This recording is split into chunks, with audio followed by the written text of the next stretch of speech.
تو جہاں تک حضرت علی کے بڑے برادر طالب کی بات آتی ہے، ان کے بارے میں البدایہ و نہایہ کے اندر امام ابن کثیر رحمۃ اللہ تعالی علیہ فرماتے ہیں کہ اس نے اپنی زندگی میں اسلام کو قبول نہیں کیا ہے۔ یہ غزوہ بدر میں کفار کی طرف سے مسلمانوں کے خلاف لڑ رہے تھے، اور اسی غزوے کے اندر ان کو مارا گیا اور ان کا انتقال ہوتا ہے بحالت کفر۔ لیکن یہ بات بھی ہے کہ یہ حضرت علی کا باپ شریک بھائی ہے، نہ کہ ماں شریک۔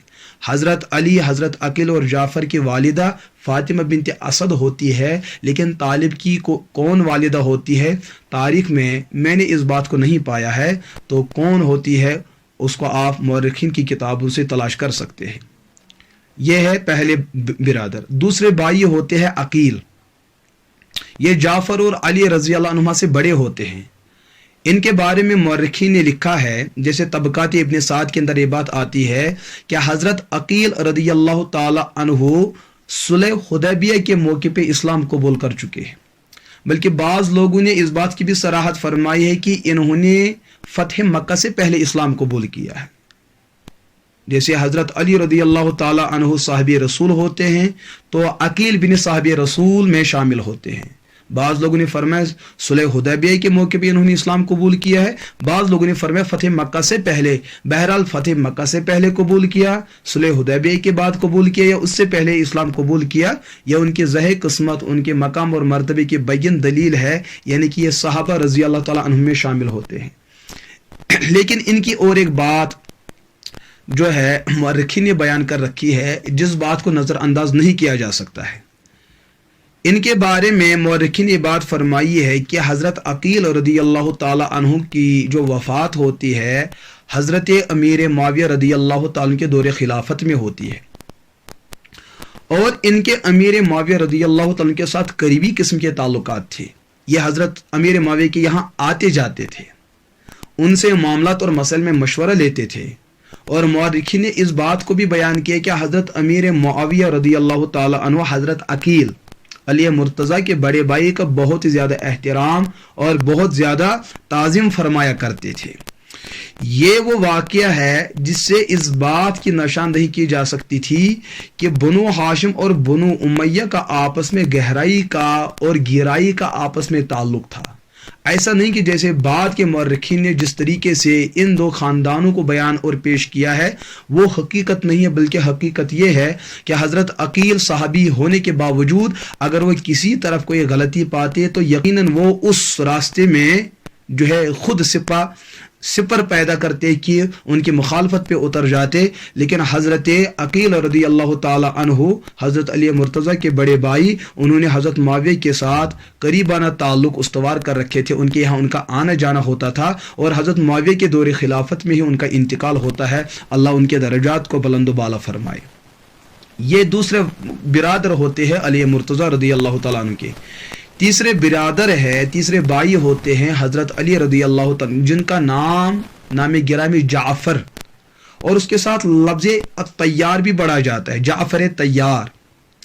جعفر طیار کے بارے میں کتابوں میں آتا ہے ان کی کنیت ابو عبداللہ، اور لقب ان کا ایک الطیار ہے اور دوسرا ذوالجناحین۔ طیار کے معنی ہے اڑنے والے، ذوالجناحین کے معنی دو پروں والے۔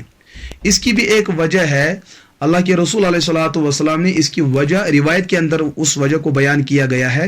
مورخین نے یہ بات لکھی ہے کہ جعفر طیار خلق اور خلق، اخلاق اور شکل و شبیہ کے اعتبار سے اللہ کے رسول علیہ الصلوۃ والسلام کے بہت زیادہ مشابہ تھے۔ ان برادران میں ابی طالب کے 4 لڑکوں میں سب سے زیادہ شکلاً اور اخلاقاً اور کرداراً سب سے زیادہ قریب بمشاہبت جو ہوتے ہیں اللہ کے رسول علیہ الصلوۃ والسلام کے، وہ حضرت جعفر طیار رضی اللہ تعالی عنہ۔ اور ان کے بارے میں مورخین نے یہ بات بھی لکھی ہے، یہ قدیم الاسلام صحابی ہے۔ جب مسلمانوں میں صرف 26 یا 25 لوگوں نے اسلام قبول کیا تھا، ان کے بعد ہی حضرت جعفر طیار رضی اللہ تعالی عنہ نے اسلام قبول کیا ہے۔ جہاں ان کا اسلام ثابت ہے وہاں انہوں نے ہجرت کی دونوں فضیلتیں پائی ہے. جہاں مسلمانوں کی پہلی ہجرت حبشہ کی طرف ہوتی ہے تو انہوں نے حبشہ کی طرف بھی ہجرت فرمائی, اور دوسری ہجرت مسلمانوں نے مدینہ منورہ کی طرف فرمائی, اس ہجرت کو بھی انہوں نے پایا ہے.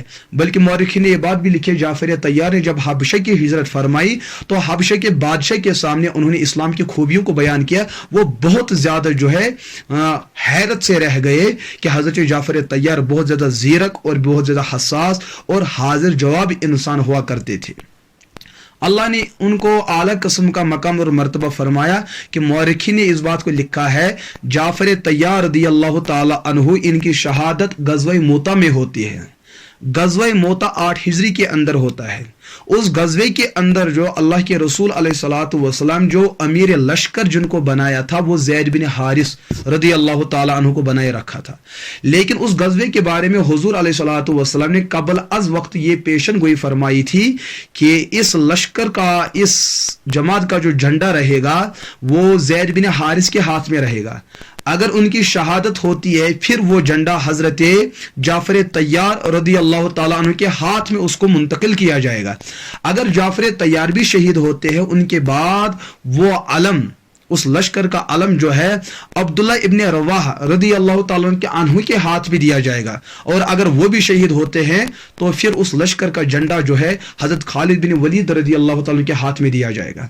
یہ جو بات آئی ہے خالد بن ولید کے بارے میں شہادت کی بات روایت میں نہیں ملتی ہے, تو ان 3 شخصیتوں کے بارے میں اللہ کے رسول علیہ الصلوۃ والسلام نے قبل از وقت فرمایا اگر ان کی شہادت ثابت ہو جاتی ہے تو یہی وہ غزوہ ہے جس غزوے کے اندر یہ تینوں کی تینوں افراد شہادت کا مقام پاتے ہیں.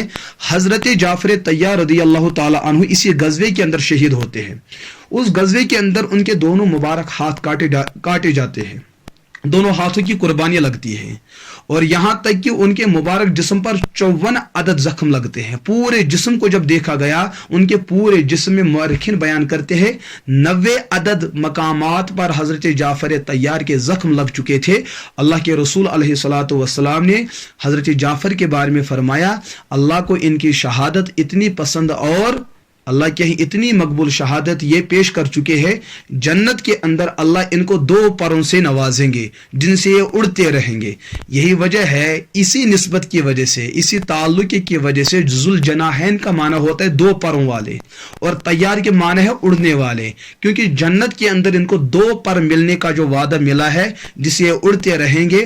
اللہ کے رسول علیہ الصلوۃ والسلام نے یہی وجہ فرمائی کہ جعفر کو جن 2 القاب سے پکارا گئے, ایک لقب طیار ہے اور ایک لقب ذوالجناحین ہے, یہی اس کا پس منظر بیان کیا جاتا ہے. تو اللہ ان کے درجات کو بلند و بالا فرمائے. اور مورخین نے اس بات کو بھی لکھا ہے جس وقت حضرت جعفر طیار رضی اللہ عنہ کی شہادت ہوتی ہے اس وقت ان کی عمر مبارک 41 سال صرف ہوا کرتی تھی. ان کی اہلیہ اسماء بنت امیس رضی اللہ تعالی عنہا سیاہ ستہ کے اندر یہ بات تقریباً تفصیل کے ساتھ اس چیز کو بیان کیا گیا ہے. اب چوتھے نمبر پہ ان 4 بھائیوں میں برادران میں حضرت علی آتے ہیں. حضرت علی رضی اللہ تعالیٰ کے مزید مسائل اور فضائل اور مناقب کو اگلی نشستوں کے اندر تفصیلاً بیان کیا جائے گا. اس کے بعد ان برادران کے بعد حضرت علی کی 2 بہنیں ہوتی ہے, 2 ہمشیرہ ہوا کرتی ہے. ایک کا نام ہے ام ہانی اور دوسری کا نام ہے جمانہ. جہاں تک ام ہانی رضی اللہ تعالی عنہا کے بارے میں بات آتی ہے, مورخین جیسے تاریخ الخمیس کے اندر یا اسد الغابہ کے اندر یہ بات ملتی ہے کہ حضرت ام ہانی نے فتح مکہ کے وقت اسلام قبول کیا. ان کے خاوند ہوتے ہیں حبیرہ بن ابی وہب. یہ جو ہے ان کا انتقال بحالت شرک ہوتا ہے, لیکن ام ہانی نے خود اسلام قبول کیا ہے. اور الحمدللہ جو آپ واقعہ معراج کے بارے میں سنتے رہتے ہیں کہ ام ہانی کے گھر سے اللہ کے رسول علیہ الصلوۃ والسلام نے سفر معراج کا آغاز فرمایا. یہ ام ہانی اللہ کے رسول علیہ الصلوۃ والسلام کی چچا زاد بہن ہوتی ہے, ابو طالب کی بیٹی, حضور کی چچا زاد بہن ہوتی ہے. تو ان کے بارے میں بھی کافی باتیں روایات میں ملتی ہے, لیکن الحمدللہ اس بات کا ایک امتیاز ہے کہ یہ مشرب اسلام ہو چکے ہیں, فتح مکہ پہ انہوں نے اسلام قبول کیا ہے. دوسری بہن ان کی آتی، بلکہ حضرت ام ہانی کے بارے میں کچھ روایات میں آتا ہے کہ ام ہانی کے شوہر کے کچھ رشتہ دار تھے جن کے بارے میں علی مرتضیٰ رضی اللہ تعالیٰ عنہ کو پتہ چلا، چونکہ وہ حالت کفر پہ تھے۔ حضرت علی مرتضیٰ رضی اللہ تعالیٰ عنہ نے ان کو قتل کرنا چاہا، وہ چونکہ حالت کفر پہ تھے اور اسلام کے بڑے مخالف اور دشمن تھے، حضرت علی نے ان کو قتل کرنا چاہا، لیکن بہن ام ہانی نے حضرت علی کو ٹوکا کہ میں اس کی شکایت اللہ کے رسول علیہ الصلوۃ والسلام کے سامنے کر لیتی ہوں۔ ام ہانی دوڑ کے اللہ کے رسول علیہ الصلوۃ والسلام کے ہاں پہنچتی ہے اور حضور کے سامنے اس بات کا تقاضا کرتی ہے کہ میرے شوہر کے کچھ رشتہ دار ہے، میرا بھائی علی مرتضیٰ ان کے قتل کے در پہ ہیں، میں ان کو امان دیتی ہوں۔ حضور نے فرمایا جب ام ہانی نے ان کو امان دیا تو مجھ محمد عربی نے بھی ان کو امان دیا۔ یہ بات لے کر ام ہانی حضرت علی کے یہاں پہنچ دیتی ہے اور حضرت علی سے فرماتی ہے کہ اللہ کے رسول علیہ الصلوۃ والسلام نے ان دونوں کو امان دیا ہے، اور حضرت علی نے اپنی تلوار کو روکا اور ان کو قتل نہیں کیا۔ حضرت علی کی دوسری بہن ہوتی ہے جمانہ۔ تو جمانہ کے بارے میں مورخین نے دو قسم کی باتیں بیان کی۔ کچھ لوگوں نے بیان کیا کہ انہوں نے اسلام قبول کیا ہے، کچھ لوگوں نے انکار کیا ہے۔ کچھ لوگوں نے فرمایا کہ انہوں نے اسلام قبول کیا، بعض لوگوں نے انکار کیا۔ اس کے بارے میں روایت مختلف ہے، تو بہتر یہ ہے کہ ہمیں بھی اس معاملے میں خاموشی اختیار کر لینی چاہے۔ البتہ ان کے بارے میں یہ روایت میں موجود ہے، ان کے خاوند ہوتے ہیں ابو سفیان بن حارث۔